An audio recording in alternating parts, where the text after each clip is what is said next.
नमो भगवते हरि ओम।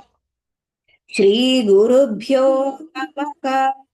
श्रीकृष्णाय नमः।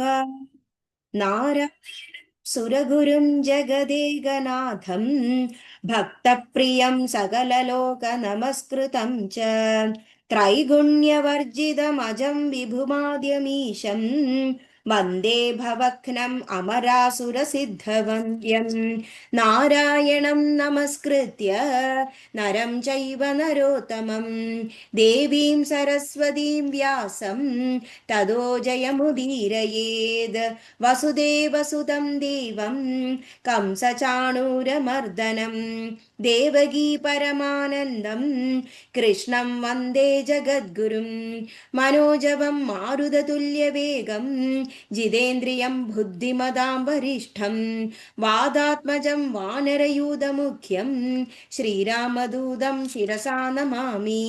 बुद्धिर्बलं यशोधैर्यं निर्भयत्वमरोगदा अजाड्यं वाक्पटुत्वं च हनुमत्स्मरणात् भवेत्। व्यासाय भवनाशाय श्रीशाय गुणराशये हृद्याय शुद्धविद्याय मध्वाय च नमो नमः। पूज्याय राघवेन्द्राय सत्यधर्मरताय च भजतां कल्पवृक्षाय नमतां कामधेनवे दुर्वादिध्वां तरवये वैष्णवेन्दीवरेन्दवे श्रीराघवेन्द्र गुरवे नमोऽत्यन्तदयाळवे। श्रीकृष्णपूजार्पितचित्तवृत्तिं विरक्तचूडामणिमिन्दुशान्तम् अनन्तसद्भक्तप्रियं ममापि सुगुणेन्द्रतीर्थं परमाश्रितोऽहम्। ॐ भक्ताय प्रतिबोधितां भगवता नारायणेन स्वयं व्यासेन कृतितां पुराणमुनिना मध्ये महाभारतम् अद्वैतामृतवर्षिणीं भगवतीम् अष्टादशाध्यायिनीमम्ब तामनुसन्दतामि भगवद्गीते भवद्वेषिणीं नमोऽस्तु ते व्यासविशालबुद्धे पुल्लारविन्दायतपत्रनेत्र येन त्वया भारततैलपूर्ण प्रज्वालितो ज्ञानमयप्रदीपद प्रपन्नपारिजाताय स्तोत्रवेत्रैकपाणये ज्ञानमुद्राय कृष्णाय गीतामृतदुहे नमः।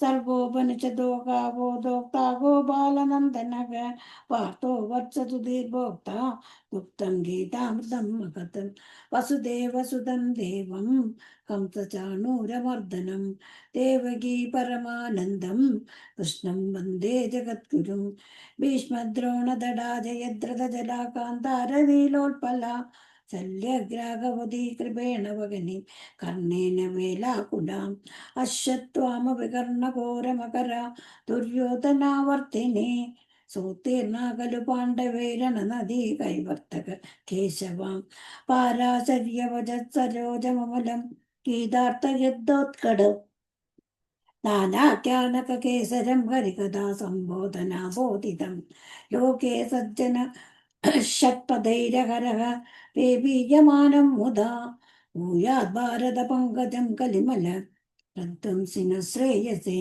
मूकं करोति वाचालं पङ्गुं लङ्घयते गिरिं यत्कृपातमहं वन्दे परमानन्दमाधवं यं ब्रह्मा वरुणेन्द्ररुद्रमरुदस्तुन्वन्ति दिव्यैस्तनैस्तवैः वेदे साङ्गपदक्रमोपनिषदे गायन्ति यं सामगागं ध्यानावस्थिततत्यतेन मनसा पश्यन्ति यं योगिनो यस्यान्तं न विदुस्तुरासुरगणो देवाय तस्मै नमः। ॐ श्री परमात्मने नमः। अथ अष्टमोऽध्यायः अक्षरब्रह्मयोगः।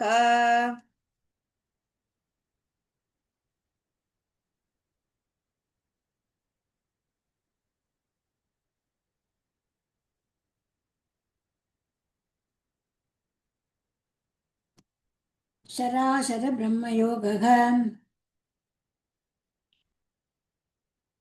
अर्जुन उवाच किं तद्ब्रह्म किमध्यात्मं किं हि कर्म पुरुषोत्तमा अधिभूतम् अथ पिदम् न अधिभूतं च किं प्रोक्तम् अधिदेवं किमुच्यते अधियज्ञः कदं कोत्र देहेऽस्मिन् मधुसूदन प्रयाणकाले च कथं ज्ञेयोऽसि नियतात्मभिः श्रीभगवानुवाच अक्षरं ब्रह्म परमं स्वभावो अध्यात्ममुच्यते भूतभवोद्भवकरो विसर्ग कर्म संज्ञितः अधिभूतं क्षरो भावः पुरुषश्चाधिदैवतम् अधियज्ञोऽहमेवात्र देहे देहभृदाम्बर अन्धकाले च मामेव स्मरन् मुक्तावकलेबरं यः प्रयाति सपद्भावं यादि नास्त्यत्र संशय यं यं वा विस्मरन् भावं त्यजन्त्यन्ते कलेवरं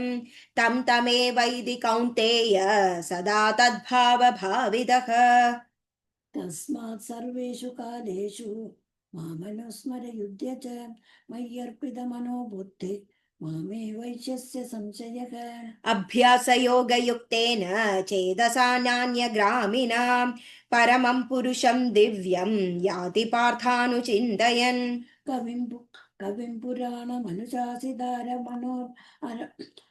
अनोरणीयं समनुस्मरेद्य सर्वसुदाधारमचिन्त्य रूपम् आदित्यवर्णं तमसत्परस्तात् प्रयाणकाले मनसाचलेन भक्त्या युक्तो योगबलेन चैव भ्रुवोर्मध्ये प्राणमावेश्य सम्यक् सदं परं पुरुषमुपैति दिव्यम् यदक्षरं वेदविदो वदन्ति विशन्ति यद्यतयो वीतरागाः यदिच्छन्तो ब्रह्मचर्यं चरन्ति तत्ते पदं सङ्ग्रहेण प्रवक्ष्ये सर्व सर्वद्वाराणि संयम्य मनोहृदि निरुध्य च मूर्ध्याधायात्मनः प्राणम् आस्थितो योगधारणाम्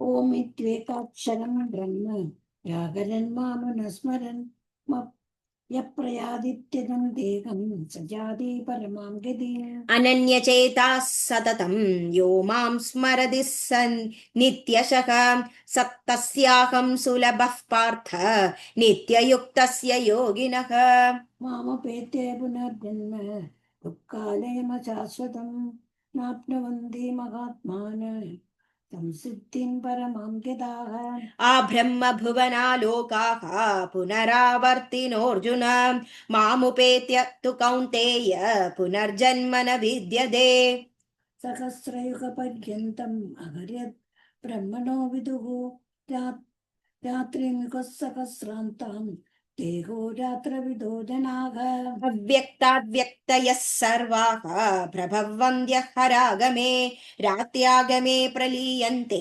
तत्रैवाव्यक्तसञ्जके भूतग्रामस एवायां भूत्वा प्रलीयते रात्र्यागमे अवशप्राप्त प्रभवत्यागरागमे परस्तस्मात्तु भावोऽन्यः अव्यक्तो व्यक्तात् सनातनः यः स सर्वेषु भूतेषु नश्यस्तु न विनश्यति अव्यक्तो क्षर इत्युक्तः तमागो परमां गतिं यं प्राप्य न निवर्तन्ते तद्धाम परमं मम पुरुषः स परः पार्थ भक्त्या लभ्यस्त्वनन्यया यस्यान्तः स्थानि भूतानि येन सर्वमिदं तदम् यत्र काले त्वनावृत्तिम् आवृत्तिं चैव योगिनः प्रयादयान्ति तं कालं पश्यामि भरदर्शभः अग्निर्ज्योतिरः शुक्ल